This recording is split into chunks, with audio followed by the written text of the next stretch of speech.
Greetings fellow humans. Today I have a special video for you.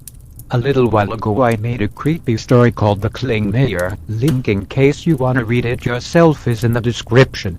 So to show you this story I thought it would be fun to have a robot read it to you terribly because that's funny to probably only me.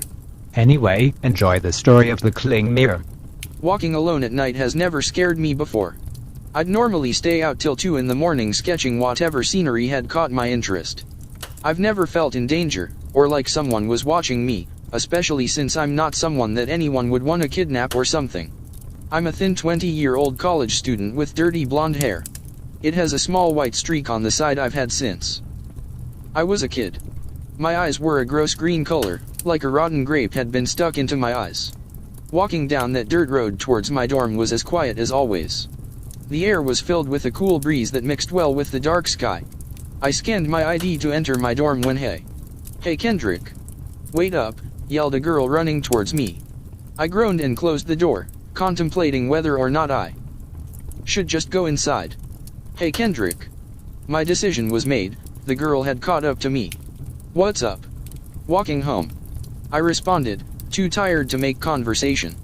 Achman, she rustled my hair, you're really gonna be short with your own sister. The girl, my sister Jamie, was 1 year younger than me. She had recently transferred to my school so we could bond or something. She had pretty green eyes and blonde hair, always wearing her pink sweater with a cat face on the front. I never could understand why she wore it. It made her look like a 12-year-old. I fixed my hair. What are you doing out at 2 am? I asked her. What does that matter? I could ask you the same thing you know. There's no need to get defensive. I mean, unless you were murdering people in the woods.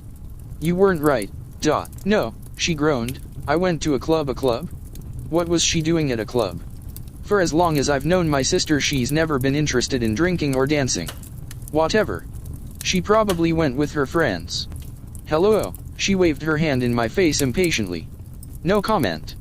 Do you need one? I'm not dad. Fair enough. Well, what were you doing out so late? I yawned and opened my sketchbook to my newest drawing. You found the graveyard? Jamie asked. Yeah. I thought it'd make a cool drawing. How'd you get into that area? I shrugged.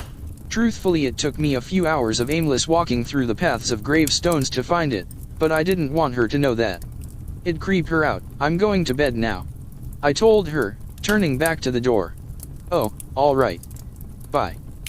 Kendrick, she said cheerfully, walking away. Bye. Hey, get up. I felt a sharp pain in the back of my head.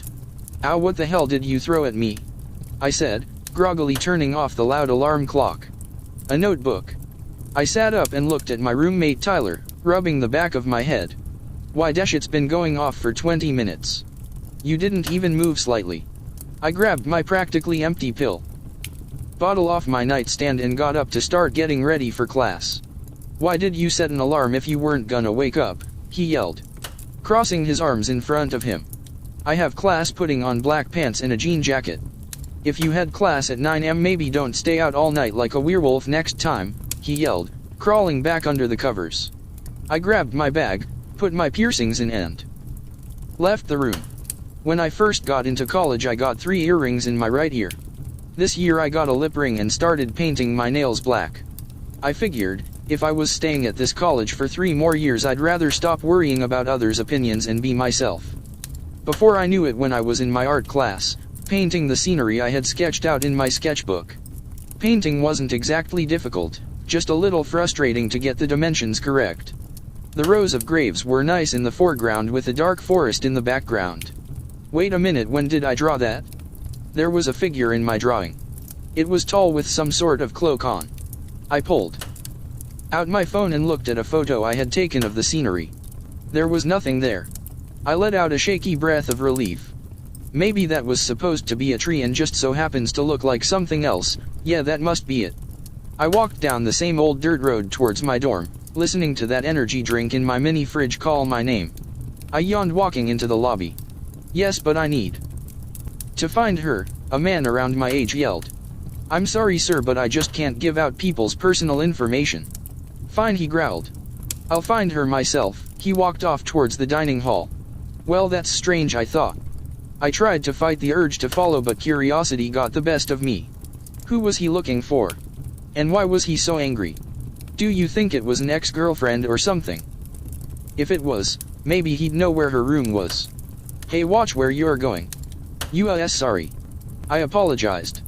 I hadn't even noticed I bumped right into him. The man was wearing a black leather trench coat and a white t-shirt. His hair was orange, wavy and greasy, as if he didn't know how to take care of it properly.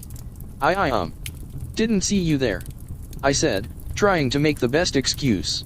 Fine, he replied. As we stood in the line to get dinner, my curiosity demanded to be satisfied. So, what happened with you in the lobby? Oh god, that sounds so creepy. I'm looking for a girl. Couldn't get her room number, only a picture of her on my phone. Oh, could I see the picture? I instantly regretted the question. I might have seen her on campus before, you know. The man groaned and pulled out his phone looking for the picture. I looked at the dinner menu for tonight. Why is everything made of duck? Here it is, he said, interrupting my thought. The photo was blurry, but I could see it was the back of a girl with some kind of pink shirt on. Know her? He asked impatiently.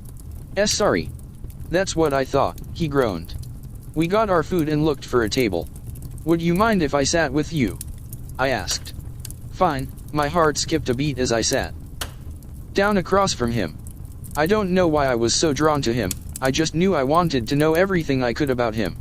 Why are you looking for that girl anyway? Why are you dressed so emo? You're the one with the trench coat. Alright buddy, it's more bad boy than emo first of all.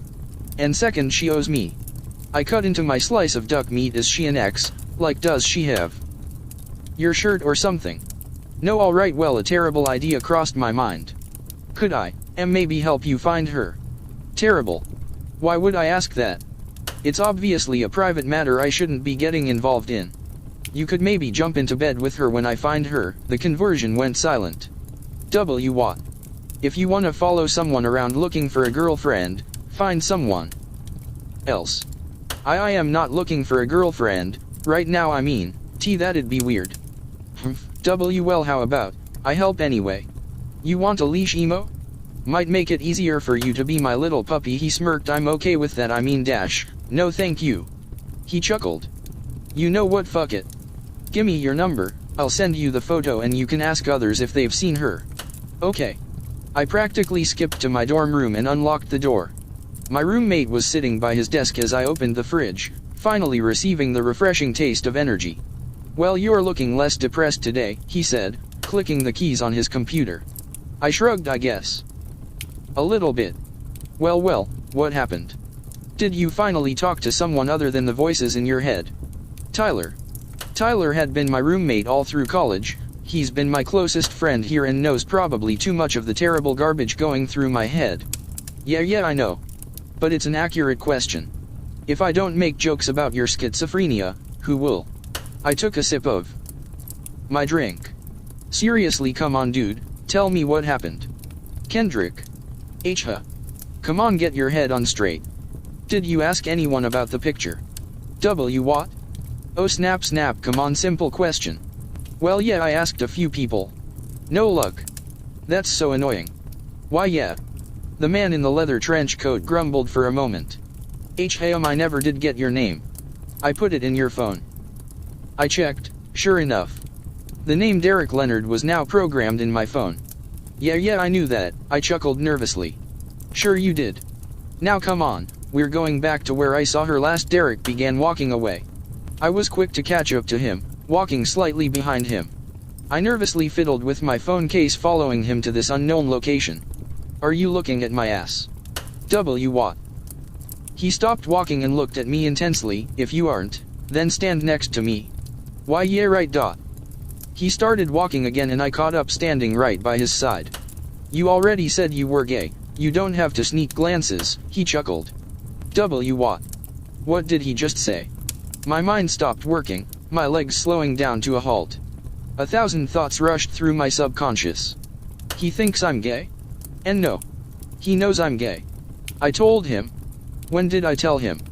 I looped our conversations again and again in my head. I didn't tell him. I've never told anyone that in my life. No one knows. Not even Tyler. There's no way I would have told him unless he's messing with me. Is he messing with me? Or did these stupid pills stop working? It felt like a boulder was on my chest. I couldn't breathe. I couldn't move. The terror of his words filled my entire body. I hadn't even noticed he was trying to talk to me till he put his hand on my shoulder. Dude, you in there? My mind tried to speak 1,000 words but none could come out. My brain had paralyzed my vocal cords. He sighed and walked me over to a bench to sit down. What's your damage? I am not gay, my voice finally managed to squeak out. He looked at me, obviously confused by my response. I put my hands on my arms trying to calm down enough to say, I've never told anyone I'm GI. Well, you told me. I'm not gonna just pretend that didn't happen. But I get it. I'm bisexual, remember? I'm not gonna tell anyone else you're a twink till you're out of the closet if that's what you're worried about. He's bisexual? Why don't I remember him telling me that? That's extremely important information. Thank you. I told him, trying to regain my composure. Why'd you get so freaked out anyway? His beautiful hazel eyes stared into mine, trying to get inside my head. Am my dad? He nodded in understanding and silently got up off the bench. Are you coming with me to find this girl, or do I need to leave you home? I'm coming. He helped me up and we once again walked towards his destination. Derek swung open the door to a nearby club. The name Wendy Lowell Dance Club hung in bright neon lights above the door. Let's ask around, maybe she came back. Derek told me, a determined look on his face. Alright. I replied. He walked to the back of the club while I stayed close to the front, awkwardly looking at the picture on my phone. I breathed and worked up the courage to walk further inside. After a half hour of talking and learning nothing, I made it to the back of the club. Not a soul had seen this girl. I leaned against a wall feeling defeated when I noticed a small door that read "No Boys Allowed." Maybe they would know who the girl was, or maybe she was in there. I knocked on the door. To my surprise, a man opened it. What he said with an angry tone. He was tall and muscular, obviously standing guard at the door. Hi, I was wondering if you've seen this girl. I took my phone out my pocket. I haven't. But I haven't shown you yet. Did you read the sign? I looked at it again. Yeah, but get lost. Well, I peered into the room behind him. It was a neon red room with flashing lights. I saw one figure with their back turned, wearing a dark cloak. Bam! The man slammed the door in my face. I glanced around, hoping no one noticed how startled I was. Was that real? Was that cloak real, or is my mind playing tricks on me? Again. I ran up to Derek, who was interrogating some guy with a beard. Oh come on, you're here every night, old man. There's no way you don't have at least some idea of where she lives. I tapped his shoulder softly. Truly, I haven't seen her all night. If you're looking for this girl, you should have gotten her number. Derek turned towards me. What do you want? He snapped. I stuttered. Have a lead. Great. What is it? He crossed his arms in annoyance. I pointed towards the room. There's a guy that opened the door, but you need to be a girl to get in. At least I think you do. He thought for a moment. No you don't. Derek walked past me and stormed towards the door. I ran after him. Wait. He ignored me, pounding his fist against the door. The same man opened the door. Did you read the sign? Derek shoved the photo of the girl in his face.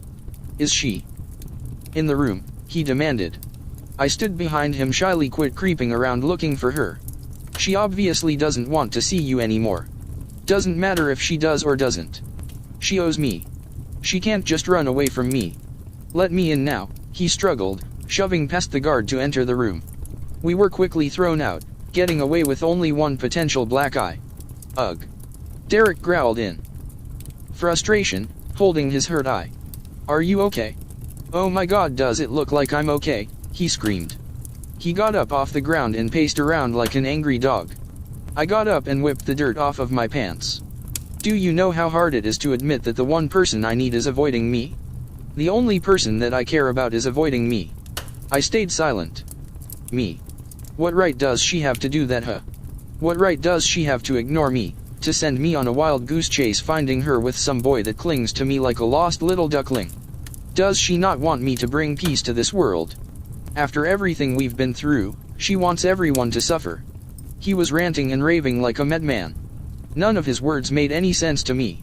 I slowly walked towards him and put a hand on him. He ripped his hand away from me. "What do you want?" he snapped. I gently put my hand back on his hand. "It's alright," I said softly. "Everything's gonna be alright." He went quiet. I could see those wonderful eyes studying my face, almost as if pieces of a puzzle were forming together in his mind. It felt like an eternity of silence between us, that I desperately wanted to remain in. He might have been acting a little crazy, but someone crazy could also be described as passionate. If he really wanted to find this girl, he must really care for her. And if he cares enough to get punched in the eye for her, maybe, just maybe. Derek broke the silence with a groan, snapping me out of my thoughts. "I'm sorry," he said, holding his head in his hands. "This has just been so stressful. No need to apologize," I told him calmly. He mumbled something under his breath in a language I didn't understand. Or was it my mind that didn't want me to understand? I listened closely. Was that Russian? He looked back up at me.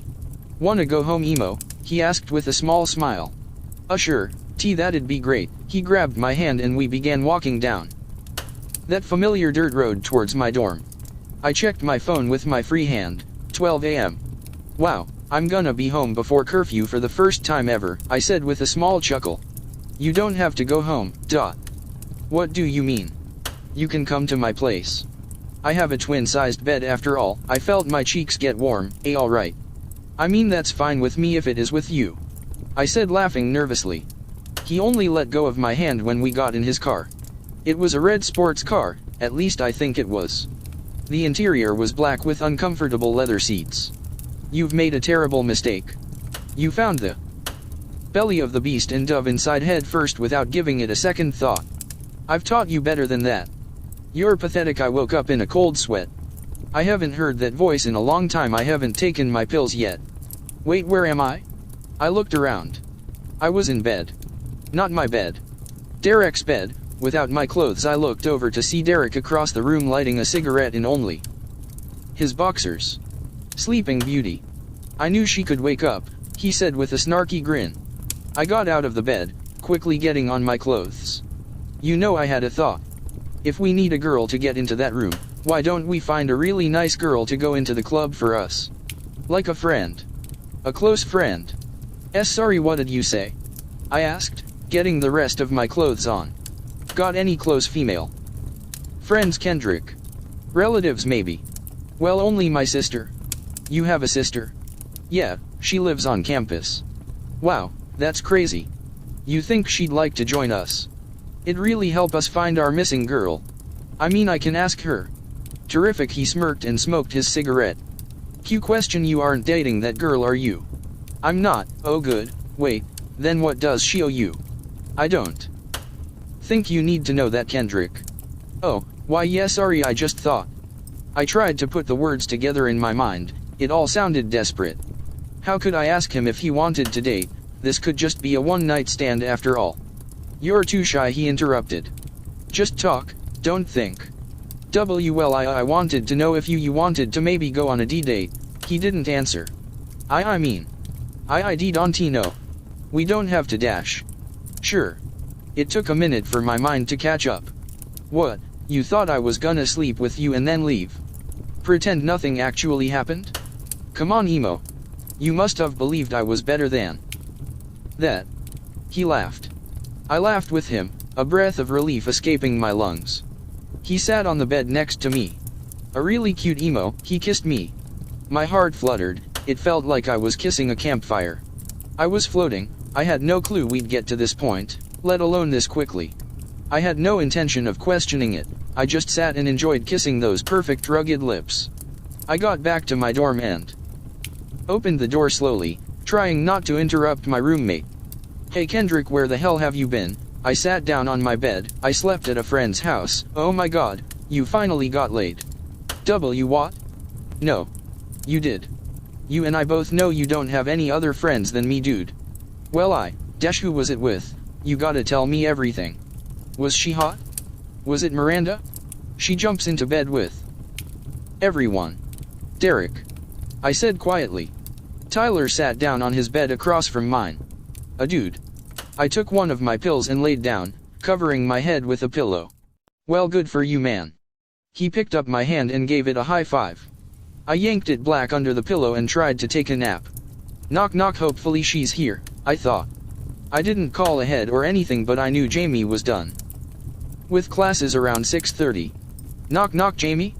It's Kendrick. Are you in there? I waited. Maybe she was in the dining hall or something. I turned to walk away when I heard the wooden door softly creak open. Kendrick. My sister's voice was low and I never heard her talk like that before. She was always so happy, but now her voice just seemed unnatural. Hey, are you alright? I'm fine. Come inside. I entered her room and she shut the door behind us, locking it with a latch. What do you want to talk about? She asked. Her eyes were red and puffy. Well, I was no, that doesn't matter right now. What happened, Jamie? Have you been crying? She smiled. I look sad. Her voice returned to its cheerful self. No, I'm just a little tired is all. I studied my sister's face. I knew something was wrong, but I didn't want to press her on it. She'd talk to me about it when she was ready. Right? Oh, okay, you'd tell me if something was wrong, right? You can always talk to me if you need to. She nodded. Now what did you want to ask me? She said, sitting down on her bed.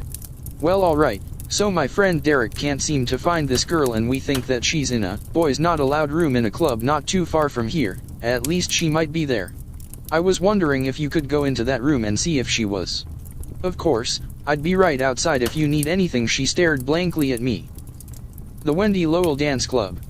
Yeah, actually. How do you know? Don't do this. Her sad demeanor had returned. Leave, Kendrick. Walk away. Let me help your friend find her. Don't get more involved. I didn't know what to say. She looked so scared. I sat down next to her and put my arm around her. Hey Jamie, it's alright. Listen, I know he's a good guy. If you don't want to do it, you don't have to. Okay. You're not hearing me. You shouldn't help him. You're gonna get hurt. Tears rolled down her cheeks. I hugged her. Hey, it's okay. No one's gonna get hurt. She hugged me back tightly. I've made a horrible mistake. Please forgive me. I didn't understand. Jamie, you haven't done anything wrong. Ring ring, my phone sang out. I pulled it out of my pocket. Ring ring, it was Derek. Don't answer it, she said sternly. Ring ring, you shouldn't help him. You're only gonna get hurt. Ring ring, okay Jamie. I'll tell him we're busy, okay? I won't help him. I answered the phone. Emo. Hey buddy, I wasn't sure if you were gonna pick up. He sounded so cheerful. Hey Derek. I'm sorry we can't help you right now. Why not? Well, my sister is really nervous. She hit me. Ow, I mean, she's sick. I have to help her feel better, you know? Chicken soup and all that. I completely understand, babe. Babe? He hasn't called me that before, but could I try to persuade you to come with me? I looked at my sister's tear-filled eyes. I don't think that's necessary. My cheeks grew red hot as he started explaining all the different things we could do together in explicit detail.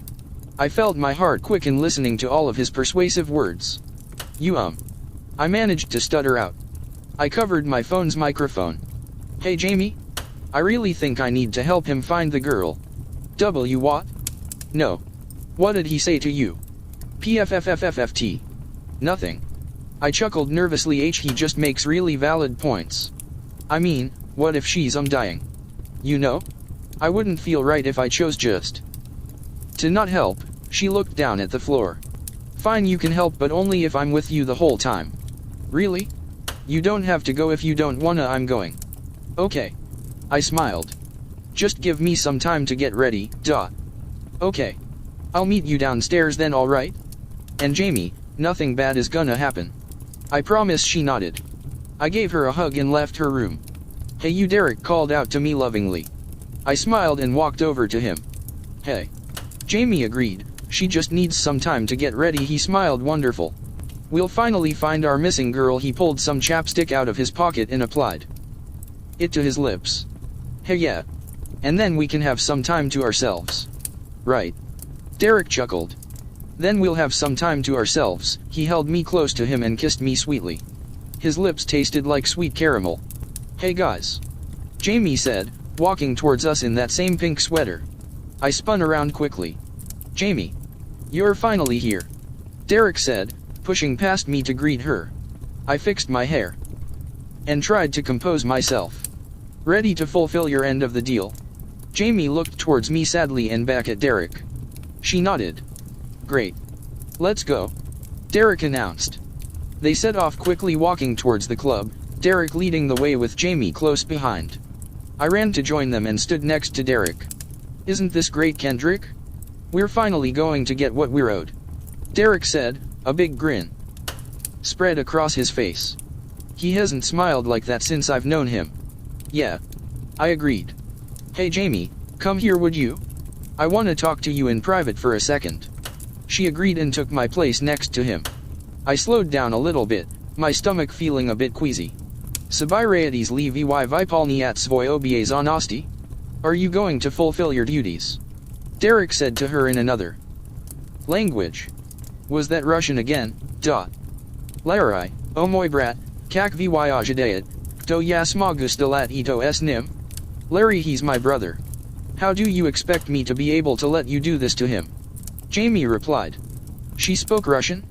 The only connection we've ever had to Russian was when it was a mandatory class in high school, but I didn't know she was able to have a conversation with it. Was this real? Are they really speaking another language? No, they couldn't be. 15. You have made a commitment to our master. If you don't let her take Kendrick, she will take everyone else. Do you really want that? Do you want 15 people to die? He said angrily. Kendrick, that's what he said. He said Kendrick, I know it. They're talking about me angrily, in Russian? They know each other, don't they? Why do they know each other? I tapped Jamie's shoulder. What's going on? Since when can you speak Russian? She looked down while Derek chuckled. Wow babe, you're functioning better than I thought you would be, I groaned softly, my stomach screaming out in pain. Listen darling, he whispered softly, picking up my hand. There's nothing to worry about, alright. He put his arm around my shoulder and walked next to me towards the club. Why were we going towards the club? I couldn't get my head on straight. My knees buckled. Derek caught me before I hit the floor, putting my arm over his shoulder. There you go, emo. Just relax, he said in a calming tone. The world around me spun, I couldn't keep my eyes open. What's going on? The last thing I heard was my sister screaming at Derek as I passed out. I woke up on the ground. I groaned, staring up at the blurry ceiling. The light bulbs were neon red, illuminating the entire room. I tried to sit up. I can't. What the hell? I screamed. My arms were tied down, so were my legs. I couldn't move, I couldn't even turn my head. SHHH, calm down Kendrick, a voice calmly whispered to me. Derek? What's going on? I can't move. The platform I was on slowly moved upwards, as if I were standing upright without touching the floor. I finally saw where I was. I looked around to see people. People in dark cloaks and a door in the corner that read "No Boys Allowed." I panicked and frantically moved, trying to release myself from my bonds. A hand stroked my face. Come on emo, I know you're better than that. Derek was wearing a cloak like the others. That once kind smile now looked sinister. Where's Jamie? I screamed. Jamie? Why, she's the reason you're here tonight. A cloaked figure took down their hood and showed me their face. You're so dumb, she cried. I tried to warn you. I tried to tell them you weren't a good vessel for our Lord. They didn't listen. Oh come on Sister Jamie. He's perfect. So kind, so pure. Great in bed. Derek stood in front of the cloaked figures. Brothers, sisters. We can finally cure this world. We will purge all of this terrible evil, letting our Lord inhabit the body of this specimen. They cheered and clapped. They screamed in unison. Tears rolled down my face. This couldn't be real. Derek wouldn't do this. Jamie wouldn't let them hurt me, would she? Jamie. Please. I pleaded. Don't do this. Don't let them do this. I'm so sorry Kenny, I shouldn't even have brought you up. Oh emo. Derek interrupted. I never ever told you who the girl we were looking for was, did I? He pulled out his phone. Your sister posed great for this picture, huh? I studied it again. The pink shirt. Not a shirt, that damn pink sweater. What? I screamed. I'm finally getting what I'm owed. The perfect vessel. I couldn't process it. He was lying to me the whole time. Our night the kiss all was used to figure out if I was good enough for some lord. No. This wasn't real. This couldn't actually be happening. Place the ritual mask on him. Derek yelled. Two of the hooded people put a purple and white mask on my face. I could barely see out of the two small eye holes they carved into it. I thrashed and cried, trying to get it off my face. Oh come on love. Derek put his hands on the sides of my face. It'll all be over very soon. Just sit still and wait for me. I sobbed. You don't know what you're doing. He looked at me, studying my face. Ah, you're so perfect. Our Lord will love your kindness, I whimpered, looking into the eyes of a man I no longer recognized. Please, I sobbed. As we look at this man, he continued, we no longer see a human, we can see our Lord and Savior Klingmear. They opened some sort of book I couldn't see and began reading from it. Klingmear, hear our cries, use this vessel as a way for you to enter our world, free yourself from your underworld shackles and join your soul with his. Together we shall wipe the evil out of this putrid world. The hands of evil firmly gripped my soul, clawing its way into my body. It was the most excruciating pain I have ever felt. I tried to fight it. I tried to keep it out. Whatever it was, oh no, he's not being very nice to our Lord. I felt liquid run down my body. It's time for us to help her further, he shouted. I heard a match strike. Suddenly my body was engulfed in flames. The heat burned through my skin. I felt the mask on my face start to melt. I let out a blood-curdling scream, the monster finally taking over my body, over my mind. I felt my charred hands grow into long fingers, my nails being pushed out and replaced with the monster's long claws, my feet following in its path. Horns and big ears grew from the top of my head, my tongue extended out of my mouth, scraping against my now knife-like teeth. I felt my back curve forward, giving me a painful hunch. Here it is, children. Our Klingmear. They poured water over me, putting out the terrible flames. I looked around the room at the bowing monsters before me. Us. To my surprise, I still remained inside my body. The monster's soul and mine had been pooled into one. Two creatures' body, mind, and soul morphing into one. You have summoned me into this world for what purpose? My lord. Derek cried. We have summoned you with no ill will. We wanted to purge this plane as you do. His voice trailed off in my mind. What is this? The creature asked. That man, he leads a cult that worships you. I think he wants to use you to get rid of all the evil summoned from the underworld to get told what to do by a mortal. We hope you can help us with this task, he shouted. We reached our hand out towards him, stroking his face gently. No. This is no longer your world. We picked him up by the collar. There will be no pitiful cult surrounding my name. I let out a soft cry as we stabbed our claws deep inside his stomach. The other members ran out of the room, fearing for their lives. Terrified of me. Of us. Our newfound body and power was pure ecstasy.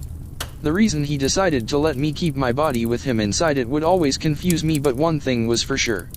The names Klingmear and Kendrick didn't describe us anymore, for a new name rung out inside my head. Klingmear.